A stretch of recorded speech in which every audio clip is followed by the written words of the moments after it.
जीवमजीवन दव्वं जिणवरवसहेण जैणणे दिट्ठं देविंदविंदवंदं वंदे तंसवदा सिरसा। कल अपन ने 11वें यानी संसारी जीवों के भेद तक देख लिया था। आज 12वीं गाथा से प्रारंभ करते हैं। समणामणाणेया पंचिंदियणिमणा परे सौवे बादर सुहमे इंदी सौवे पज्जत इदराय। यहाँ 14 जीव समास बतलाए हैं। ये जीवों का वर्गीकरण यहाँ पर किया जा रहा है। उसमें समणा यानी मन सहित, अमणा यानी मन रहित, ये संगी असंगी कहलाते हैं। पंचेंद्रिय में ही ये दोनों भेद होते हैं। तो पंचेंद्रिय जीवों को मन सहित और मन रहित जानना चाहिए। णिया का अर्थ है जानना चाहिए। और परे सब्बे णिमणा, बाकी के सारे जितने भी जीव होते हैं वो सारे निर्मनस्क होते हैं, यानी मन से रहित होते हैं, असंगी होते हैं। और एंदी जो होते हैं उनमें बादर और सूक्ष्म ऐसे 2 भेद होते हैं। सबको मिला लिया जाए तो उसमें कौन कौन आ जाएंगे? एक इंद्रिय में बादर और सूक्ष्म हो गए, 2 इंद्रिय, 3 इंद्रिय, 4 इंद्रिय, और पंच इंद्रिय में संगी असंगी, ऐसे 7 भेद हो गए। और ये सारे जो होते हैं वो पर्याप्त भी होते हैं और इतर यानी अपर्याप्त भी होते हैं। इस प्रकार से 14 जीव समास इस गाथा में बतलाए हैं। जहाँ संगी के बारे में जो मन का कार्य होता है वो काम विचार करना होता है, हित अहित का विभाजन करना, ज्ञान करना, ये संगी का कार्य होता है। वैसे जो मन से रहित होते हैं उनके पास में भी कुश्रुत ज्ञान होता है। वो बिना मन के भी अपने जीवन को चलाने के लायक वहाँ पर उस ज्ञान का प्रयोग करते हैं। लेकिन फिर भी कई कई जीवों में अपन देखने में आता है कि वो पतंगे आदि आग में जाकर के, जहाँ हेलोजन आदि जल रहा है उसी में जाकर के झंपापात करके मरण को प्राप्त हो जाते हैं। ज्ञान तो सबके पास में है, जीव ज्ञान से रहित नहीं होता, लेकिन जो बुद्धि होती है वो केवल संगी जीवों के पास ही होती है। अब इनमें एकेंद्रीय में जो बतलाए हैं बादर और सूक्ष्म, तो बादर जीव तो सारे 2 इंद्रिय आदि पूरे जो जीव बादर ही होते हैं, सूक्ष्म नहीं होते। और जो एकेंद्रीय में सूक्ष्म जीव भी होते हैं, तो उसमें जो सूक्ष्म जीव होते हैं वो किसी से बाधित नहीं होते और किसी को बाधा नहीं करते। आप यदि पानी पी रहे हो, उसमें यदि सूक्ष्म जीव आ जाएं तो वो आपके अंदर जाने के बाद में आपके गले से बाहर निकल जाएंगे। उनको कहीं पर कोई बाधा नहीं आती। कहीं पर भी, चाहे किसी घर में हो, बाहर से दरवाज़ा लगा हो, फिर भी सूक्ष्म जीव अंदर प्रवेश करने में, दरवाजे से नहीं, वो तो दीवालों से भी, दीवारें भी उनके लिए बाधा नहीं बनती। तो ऐसे सूक्ष्म जीव होते हैं, ये पकड़ में भी नहीं आते और इनको घात भी नहीं होता। अब इसके बाद में पर्याप्त और अपर्याप्त, ये जो 2 चीज़ें हैं, ऐसी शक्तियाँ होती हैं जिनके माध्यम से जीवन चलता है। वो शक्तियाँ पर्याप्तियाँ कहलाती हैं। जो इन शक्तियों को पूर्ण कर लेते हैं वो पर्याप्तक कहलाते हैं। और जिनकी ये शक्तियाँ अभी पूर्ण नहीं हुई हैं लेकिन आगे उनको पूर्ण करने वाले हैं वो निर्वृत्ति पर्याप्तक कहलाते हैं, यानी इनकी हो जाएंगी, अभी नहीं भले हुई हैं लेकिन आगे हो जाएंगी। और जिनकी पर्याप्तियाँ पूर्ण नहीं होती वो लब्ध पर्याप्तक कहलाते हैं, वो उसमें पर्याप्तियाँ पूर्ण किए बिना ही मरण को प्राप्त हो जाते हैं। इनमें 6 प्रकार की पर्याप्तियाँ होती हैं। सबसे पहली पर्याप्ति होती है आहार पर्याप्ति। इनमें अपन जो कुछ भोजन करते हैं वो भी है, साथ साथ में इनके अलावा भी अपन 9 कर्म वर्गणाओं को ग्रहण करते हैं। पूरे 24 घंटे अपना आहार चलता रहता है। जो कबला आहार होता है वो तो कभी कभी करते हैं, लेकिन 9 कर्म आहार तो अपने शरीर में अपने औदारिक काय योग के माध्यम से वर्गणाओं का ग्रहण करना होता रहता है।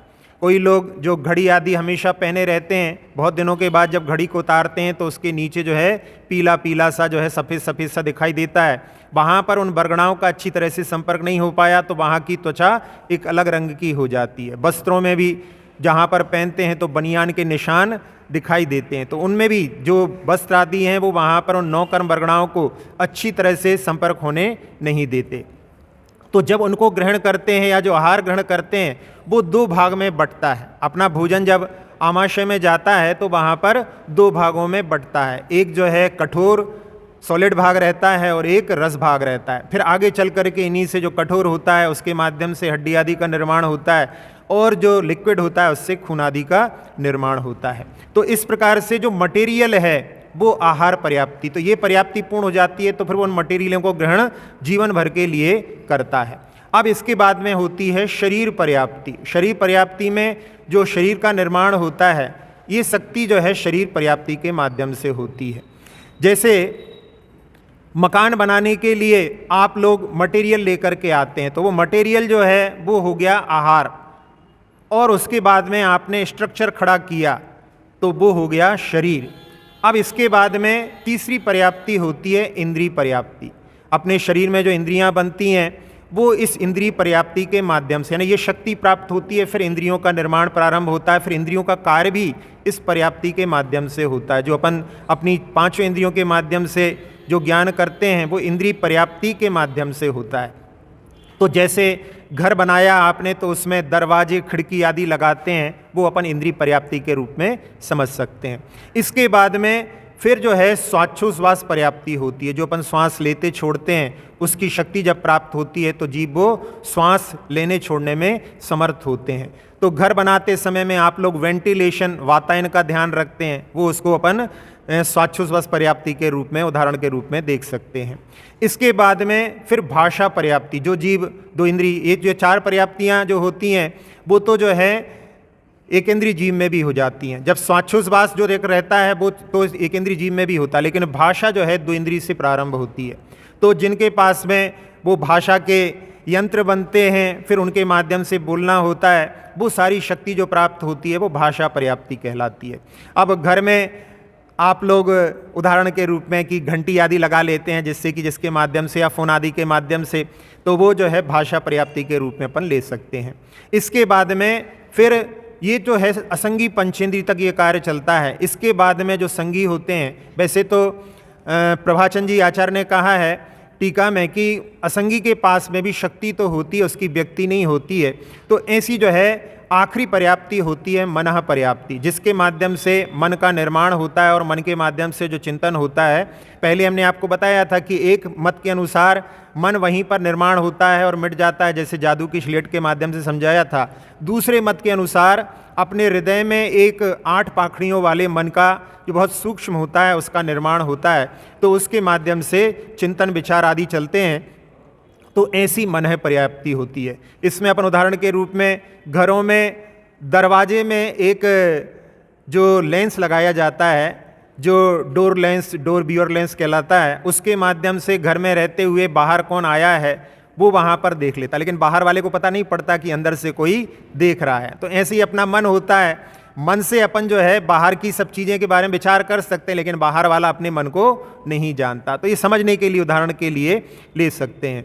तो इस प्रकार से ये 6 पर्याप्तियाँ होती हैं। तो एक इंद्रिय जीव में अपन ने देखा उस पर 4 होती हैं, और 2 इंद्रिय से लेकर के असंगी तक जो है 5 पर्याप्तियाँ, और संगी के पास में 6 पर्याप्तियाँ होती हैं।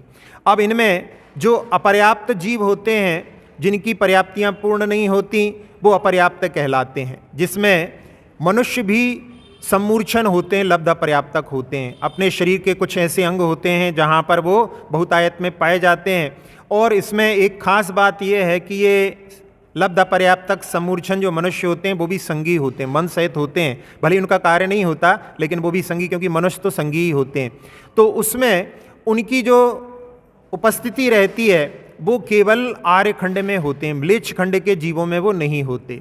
और अब वो म्लेच्छ खंड के जीव भी जब चक्रवर्ती जाता है तो बहुत सारी कन्याएं वहाँ की भी वो वर्ण करता है, वो यहाँ पर आ जाती हैं, बहुत सारे लोग भी आते हैं, वो लोग भी संयम को प्राप्त कर सकते हैं। तो प्रश्न उठता है कि पहले उनके शरीर में वो नहीं होते थे, बाद में यहाँ आने के बाद में क्या उनके शरीर में उत्पन्न हो जाते हैं? तो उसके बारे में कि संपर्क से, संसर्ग से गुण और दोष दोनों उत्पन्न होते हैं, तो वो यहाँ पर आकर के गुणों को प्राप्त करते हैं, तो इस प्रकार के दोषों को भी प्राप्त कर सकते हैं। तो ये हो गया पर्याप्तियों के बारे में।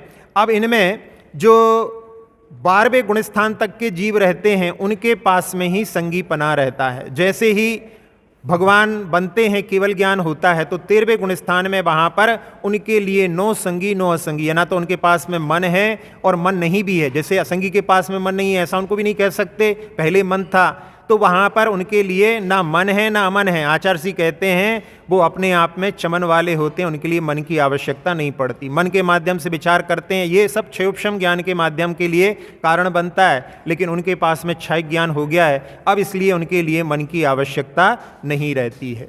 इन जीवों की संख्या के बारे में यदि विचार करें तो सबसे ज़्यादा जीव वैसे तो जो है एकेंद्रीय होते हैं, लेकिन जहाँ पर जो पर्याप्त जीवों के लिए अपन जो असंख्यात में संख्या में होते हैं, तो सबसे ज़्यादा जीव जो होते हैं वो 3 इंद्रिय होते हैं, उनसे कम होते हैं 2 इंद्रिय, उनसे कम होते हैं 5 इंद्रिय और उनसे कम होते हैं 4 इंद्रिय जीव, ये पर्याप्त की अपेक्षा से। और इनमें जो बादर जीव होते हैं उनमें 1 भाग पर्याप्त है, यानी जो पर्याप्त, अपन लोग सभी जो हैं बादर हैं, तो उनमें जो है केवल 1 भाग पर्याप्त है, और अपर्याप्त जो होते हैं वो असंख्यात बहुभाग प्रमाण होता है, यानी बहुत सारे जीव तो जो हैं अपर्याप्त होते हैं।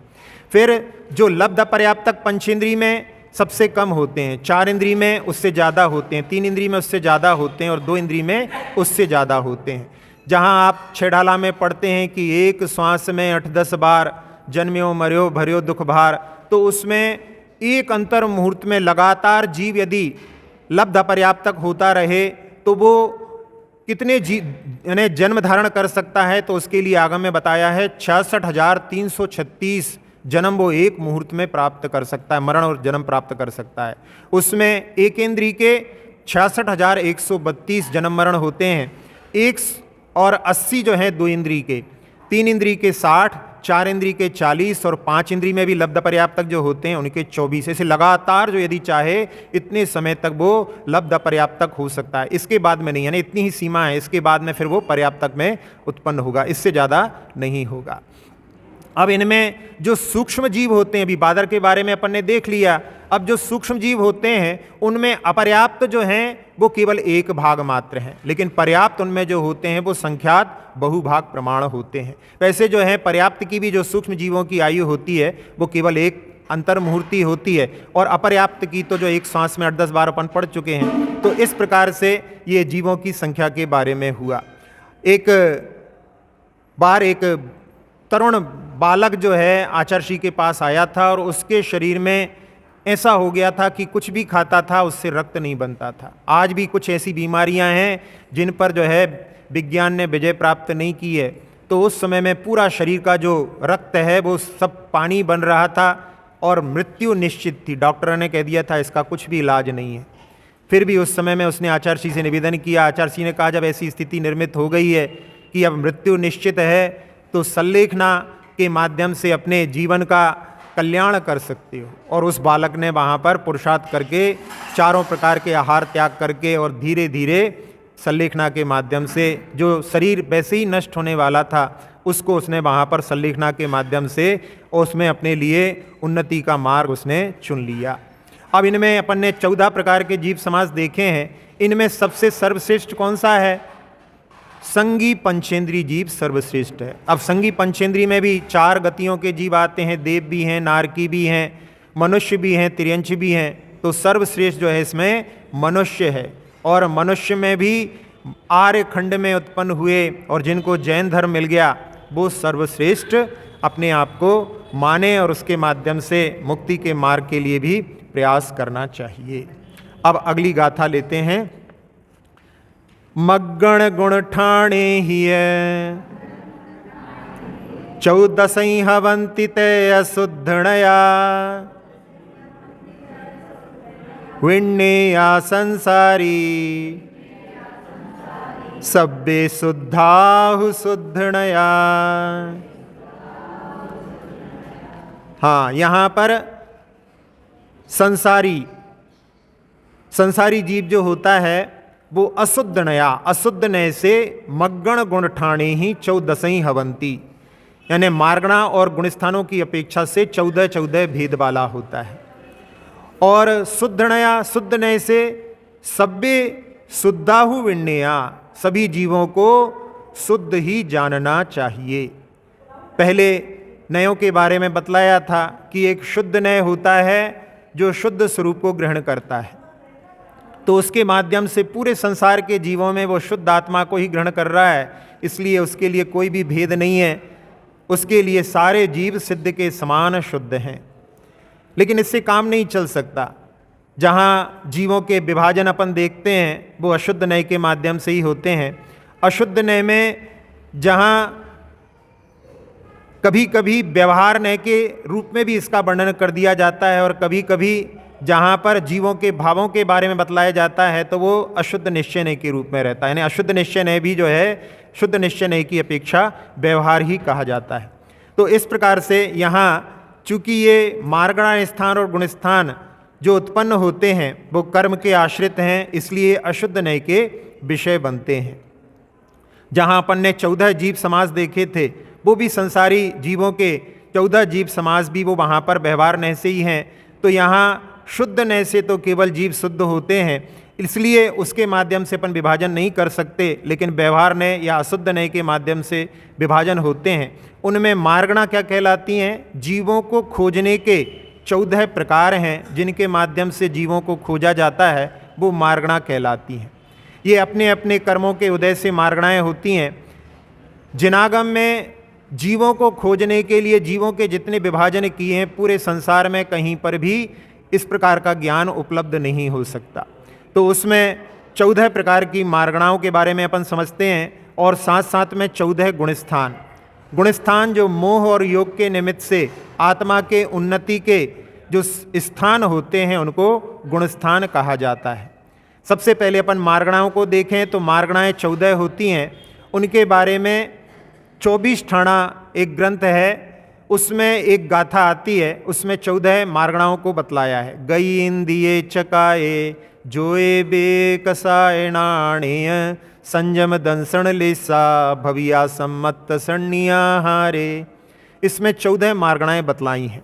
अब इनमें सबसे पहली मार्गणा है गति मार्गणा। अपन जीव की खोज करें तो जीव 4 गतियों में पाया जाता है। तो ये 4 गतियाँ जो हैं इनके माध्यम से अपन जीव को जानते हैं। गम्यते इति गति, जीव जो है गति के माध्यम से जाना जाता है। अपन अपनी भी पहचान जो है मनुष्य के रूप में करते हैं, इसके माध्यम से अपन जानते हैं।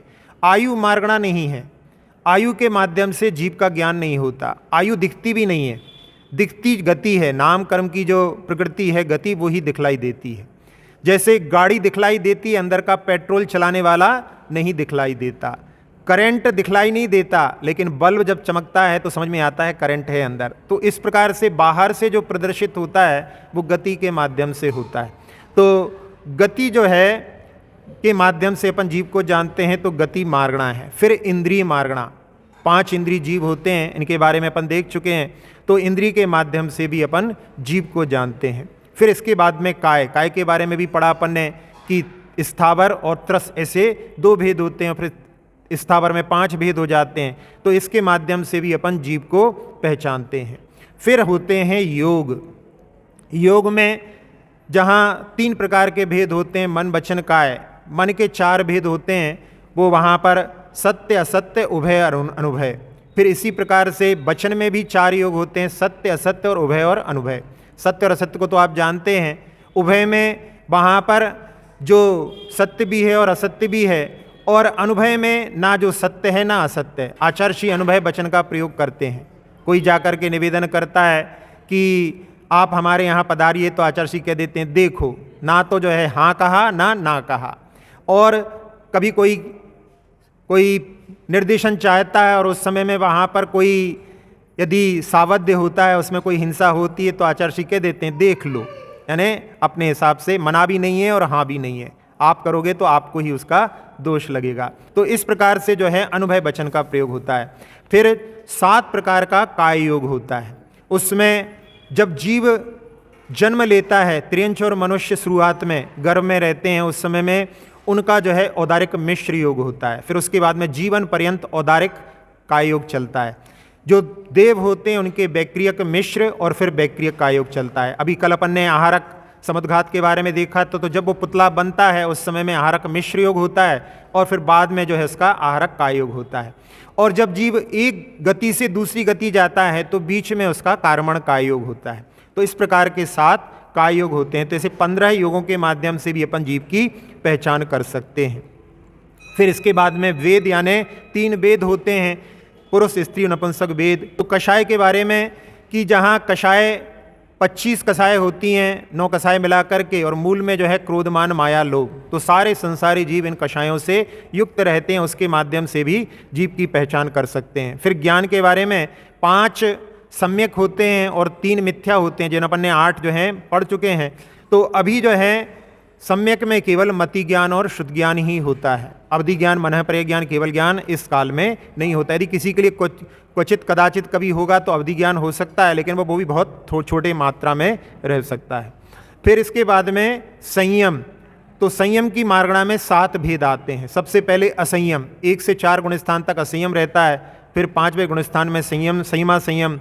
फिर चारित्र जो होता है वो 5 भेद वाला होता है। एक सामायिक चारित्र, छेदोपस्थापना, परिहार, विशुद्धि, सुख सांप्राय और यथाख्यात। ऐसी 7 मार्गणाएं जो हैं संयम की होती हैं। इनके माध्यम से भी जीव की खोज कर सकते हैं। फिर लेश्यां 6 होती हैं, कृष्ण, नील, कापोत, पीत, पद्म, शुक्ल। अक्सर मंदिरों में वो चित्र बना रहता है जिसमें एक ने पूरे पेड़ को ही काट दिया, एक ने जो है डालियों को काट दिया, एक ने जो है छोटी छोटी झाड़ियों को, एक ने जो कच्चे पके फल सबको तोड़ लिया, एक ने पके पके फलों को तोड़ा, और एक ने जो नीचे गिर गए हैं उनसे ही काम चला लिया। तो इस प्रकार से 6 प्रकार की लेशाएं होती हैं। 3 अशुभ होती हैं और 3 शुभ होती हैं। दर्शन में 4 प्रकार की, दर्शन भी अपन दर्शनोपयोग भी पढ़ चुके हैं, जो चक्षु, अचक्षु, अवधि और केवल दर्शन के भेद से होता है। फिर इसके बाद में भव्यत्व। भव्यत्व और अभव्यत्व ये 2 मार्गणाएं। तो भव्यत्व होते हैं जिनमें सिद्ध बनने की सामर्थ्य होती है, वो भव्य कहलाते हैं, और जिनके पास नहीं होती वो अभव्य कहलाते हैं। फिर इसके बाद में सम्यक्त्व। तो सम्यक्त्व मार्गणा में मिथ्यात्व, फिर सासादन, फिर मिश्र या जिसको सम्यक मिथ्यात्व बोलते हैं, और उपशम, क्षयोपशम और क्षायक, ये सम्यक दर्शन के 3 भेद होते हैं। इस प्रकार से इसके 6 भेद हो जाते हैं सम्यक्त्व मार्गणा के। सबसे पहले जीव जो है उपशम सम्यक्त्व को प्राप्त करता है, वो केवल अंतर्मुहूर्त तक ही रहता है, और बाद में जो ज़्यादा समय तक टिकता है तो वो क्षयोपशमिक सम्यक दर्शन कहलाता है। और इसके अलावा जो क्षायक होता है वो इस काल में नहीं होता। जहाँ पर शिक्षा, क्रिया, उपदेश, आलाप आदि को जो ग्रहण करता है वो संगी होता है, और इसके अलावा जो असंगी होते हैं।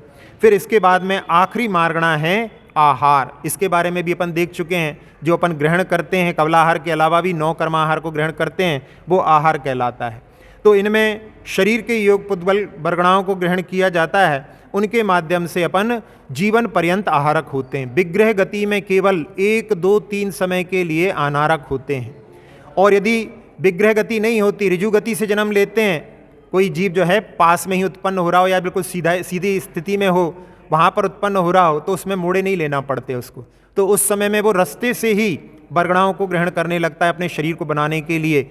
आचार्य अकलंग देव ने राजवार्तिक में कहा कि जैसे कोई तीर को गर्म करके और छोड़ा जाए तो रास्ते से ही वो ठंडक को ग्रहण कर लेता है। इस प्रकार से जीव रास्ते से ही 9 कर्म वर्गणाओं को सीधी दिशा में होता है तो ग्रहण कर लेता है। तो उस समय में वो अनाहारक नहीं होता, वो आहारक ही रहता है। तो केवल 1, 2, 3 समय के लिए अनाहारक होते हैं।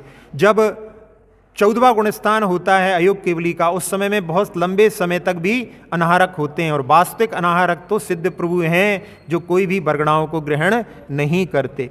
तो यहाँ इन सारी जो मार्गणाएं हैं उनमें सबसे उपादेय मार्गणा कौन सी है? आहारक नहीं, अनाहारक। आहारक का ही भेद है अनाहारक। तो अनाहारक बनूं, आहार ग्रहण किए बिना जीवन चले, ऐसा जीवन जो है मिले, ऐसी भावना यानी सिद्ध अवस्था प्राप्त हो।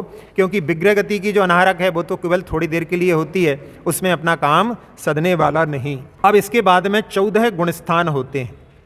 उन गुणस्थानों में सबसे पहला गुणस्थान है मिथ्यात्व।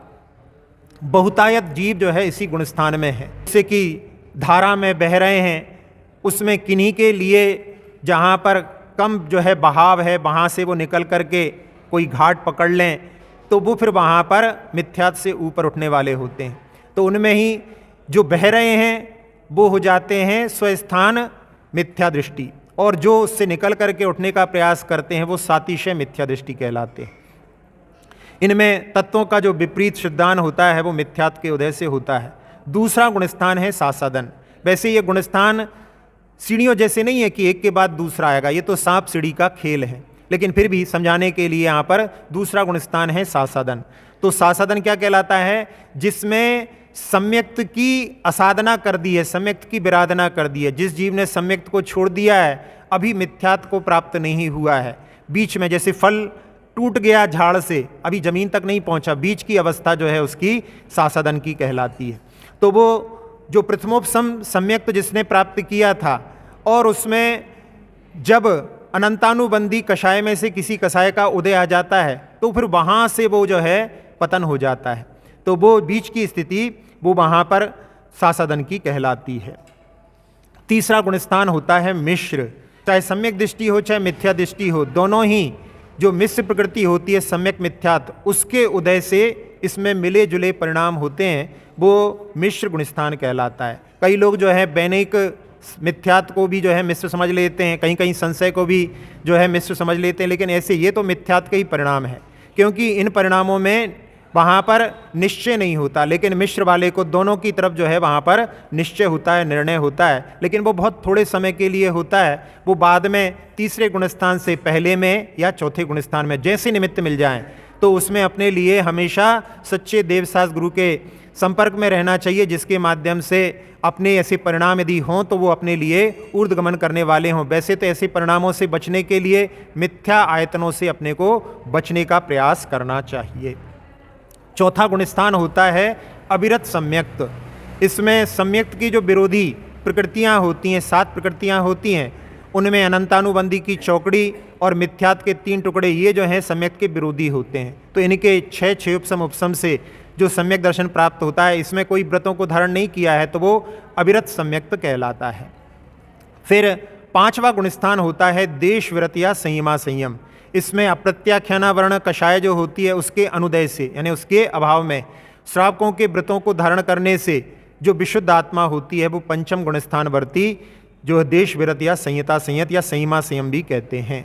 फिर प्रमत्त विरत, इसमें प्रत्याख्याना वर्ण तीसरी जो चौकड़ी होती है उस कषाय के अनुदय में और सकल चारित्र के धारण करने पर संजलन के तीव्र उदय से जो परिणाम होते हैं वो प्रमाद के परिणाम प्रमत्त विरत छठे गुणस्थान वर्ती होते हैं।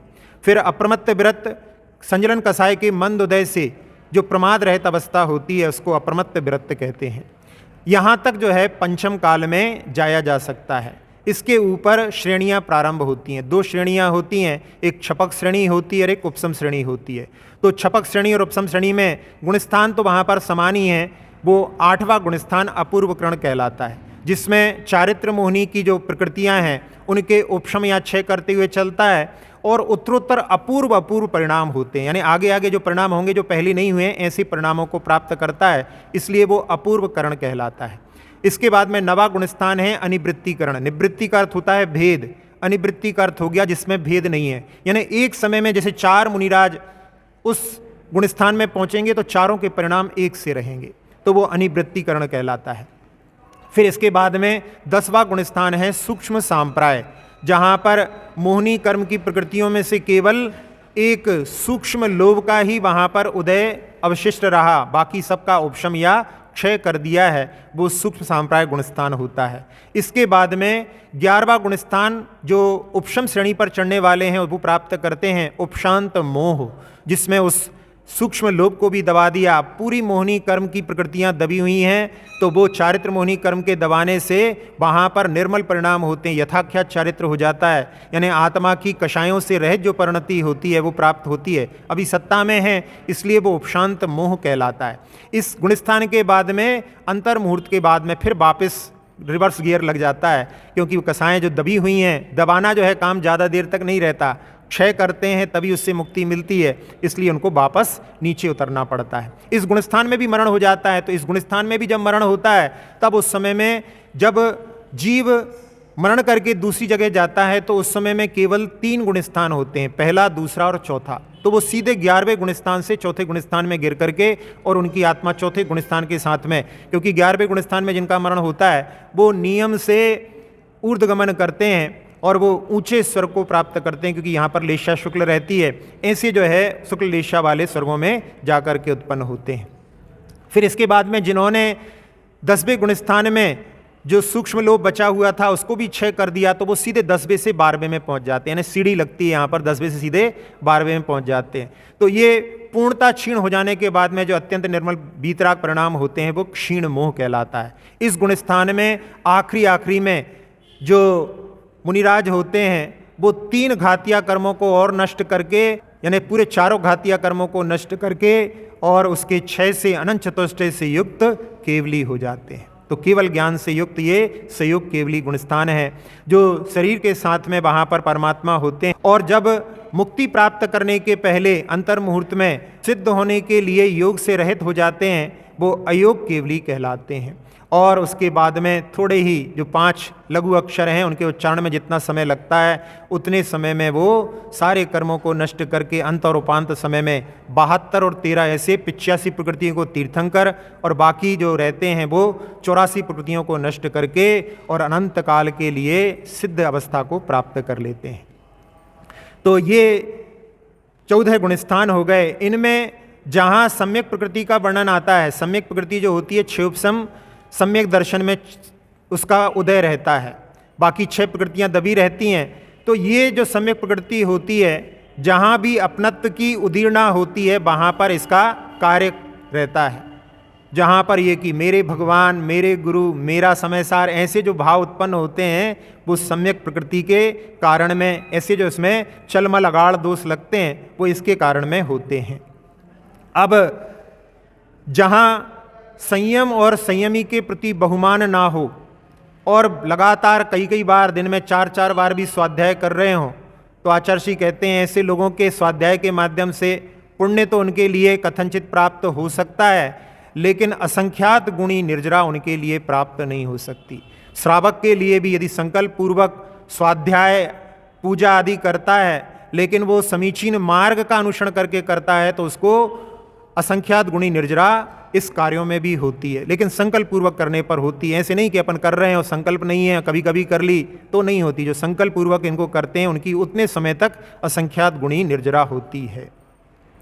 अब इन गुणस्थानों में अपन देखें तो जहाँ कुछ गुणस्थान ऐसे हैं जो बहुत लंबे समय तक टिके रहने वाले हैं, जिसमें पहला गुणस्थान बहुत लंबे समय तक जीव रह सकता है। उसमें अनादिकाल से पहले गुणस्थान में ही जीव निगोदादि अवस्था में रहा, निकल करके उत्थान के साधन प्राप्त हो सकते हैं। चौथे गुणस्थान में भी सम्यक दृष्टि भी बहुत लंबे समय तक रह सकता है। 5वें गुणस्थान संयमा संयम में भी, और 13वां गुणस्थान जो केवली का होता है वो भी बहुत लंबे समय तक, पूर्व कोटि में कुछ समय जब तक उनको केवल ज्ञान प्राप्त नहीं होता, इतने लंबे समय तक वो उस गुणस्थान में रह सकते हैं। कुछ ऐसे गुणस्थान भी हैं जिनको बिना छुए मुक्ति को प्राप्त कर सकते हैं।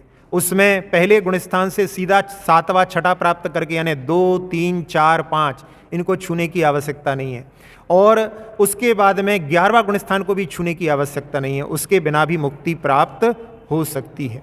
एक संत जो हैं ज्ञानदेव नाम के हुए 13वीं शताब्दी में, उन्होंने जो सांप सीढ़ी का गेम आप लोग कहते हैं उसका जो है उन्होंने नाम उस समय में मोक्ष पट या ज्ञान चौपड़ या परमपद सोपान पट्ट दिया था। उसमें जैसे सांप सीढ़ी के खेल में आप लोगों ने खेला है, देखा है, ऐसा ही इसमें होता है। तो पहले से 7वें में भी जा सकते हैं, पहले से 5 में भी जा सकते हैं, पहले से 4 में भी जा सकते हैं, और 4 से जो है 2 में आ सकते हैं, 4 से 1 में आ सकते हैं, 4 से 3 में जा सकते हैं, ऐसा भी हो सकता है। 4 से भी 5 में 7 में जा सकते हैं। छठा गुणस्थान जो है वो 7 से 6 में ही प्राप्त होता है, यानी नीचे के गुणस्थानों से छठे को सीधा प्राप्त नहीं करते हैं। और बीच में बता ही दिया 11वें गुणस्थान का। तो ऐसा जो है सांप सीढ़ी का खेल है। अब इनमें पहले गुणस्थान से चौथे में जा रहे हैं, 5वें में जा रहे हैं, 7वें में जा रहे हैं, तीनों में जाने का पुरुषार्थ है, लेकिन तीनों में वहाँ पर जो करण होते हैं उसमें अपूर्व करण करने में सबसे ज़्यादा विशुद्धि जिसने पहले से 7वें गुणस्थान को प्राप्त किया है। तो इसमें मिथ्यात्व, अप्रत्याख्यान और प्रत्याख्यान, ये 3 जो वहाँ पर हैं, मिथ्यात्व की जो रहती है वो सबसे ज़्यादा अनुभाग रहता है, लेकिन फिर भी वहाँ पर आचार्य उदाहरण के रूप में समझाते हैं कि मोटी रस्सी को गांठ बांधने में दिक्कत नहीं आती, पतली रस्सी को दिक्कत आती है, और यदि कोई बाल में यदि गांठ बांधे तो और ज़्यादा दिक्कत आती है। उदाहरण के रूप में समझा रहे हैं। तो जो ऊपर का जो गुणस्थान छूना है उसमें, भले ही वो कषाय वहाँ पर प्रत्याख्यानावर्ण कमजोर है, लेकिन उसको जो है बस में करने में और ज़्यादा पुरुषार्थ लगता है। अब यहाँ दूसरा जो भाग इसमें दिया है अपन ने उसको नहीं देखा, सब्बे शुद्धाहु शुद्धनया। ये तो इस प्रकार से संसारी जीव के अशुद्ध नए से भाव हो जाते हैं, व्यवहार नए से अपन देखें तो इसमें इस प्रकार के भेद हो जाते हैं, लेकिन शुद्ध नए की अपेक्षा से सारे जीव शुद्ध ही होते हैं। यानी उनको देखेंगे तो अपने को जो है सारे जीवों में उस दृष्टि से देखो, केवल आत्मा ही आत्मा दिखाई दे तो वहाँ पर सब में कोई भी भेद नजर नहीं आएगा। उदाहरण के लिए जैसे पानी है, अब पानी तालाब का भी है, झील का भी है, समुद्र का भी है, पोखर का भी है, कहीं कहीं पर तुर्रा होते हैं, जमीन से पानी निकलता है तो वो तुर्रा का पानी भी होता है, कुएं का भी पानी है, फिर ओस का भी पानी होता है, और नारियल जो है डाब उसके अंदर का भी पानी है। ऐसे कितने प्रकार के पानी हैं। इन सबको अपन देखेंगे तो अलग अलग दिखाई देते हैं, लेकिन सब में यदि अपन शुद्ध पानी उसमें जो देखें H2O, वो सब में विद्यमान है। उस H2O की ओर दृष्टि डालो, केवल जो शुद्ध है, बाकी सारी जो चीज़ें मिली हुई हैं उनमें मिनरल्स मिले हुए हैं, साल्ट्स मिले हुए हैं, वो सबको हटा करके यदि शुद्ध पानी देखो तो सब में अपने लिए वो पानी दिखाई देगा। इसी प्रकार से जो शुद्ध नय होता है वो सारे संसार के जीवों में सिद्ध के समान शुद्धात्मा को देखता है। तो यहाँ देखने की दृष्टि से दोनों ही नयों की आवश्यकता होती है, एक नय के माध्यम से कार्य नहीं चलता, इसलिए दोनों नयों की उपयोगिता है। तो इस प्रकार से संसारी जीवों का दो प्रकार से यहाँ पर वर्गीकरण की अशुद्ध नय की अपेक्षा से वो 14 पहले अपन ने समास के रूप में देखा था, 14 मार्गणा के रूप में भी है, और 14 गुणस्थानों के माध्यम से भी अपन उसका विभाजन देख सकते हैं, भेद देख सकते हैं। और शुद्ध नय से देखो तो सब में वैसी ही आत्मा है। इस प्रकार से जितने भी जीव हैं, छोटे छोटे जीवों को देख करके भी अपने मन में ऐसा भाव आना चाहिए कि इनके अंदर भी अपनी ही जैसी आत्मा है, उनको हीन नहीं समझना चाहिए। ऐसी दृष्टि भी अपने लिए इसके माध्यम से प्राप्त करना चाहिए। आचार्य श्री एक बार भक्ति के समय में बड़े प्रसन्न थे, उस दिन कुछ ज़्यादा ही प्रसन्न थे, तो पूछा किसी ने, तो आचार्य श्री ने कहा कि हमारे सामने इतने सारे भावी सिद्ध बैठे हैं, इसलिए उनको देख करके प्रसन्नता हो रही है। तो ये दृष्टि जो अपने से छोटे हैं उनके प्रति भी इस प्रकार का भाव इस दृष्टि के माध्यम से प्राप्त होता है, इसलिए अपने लिए भी ऐसी दृष्टि को बनाने का प्रयास करना चाहिए।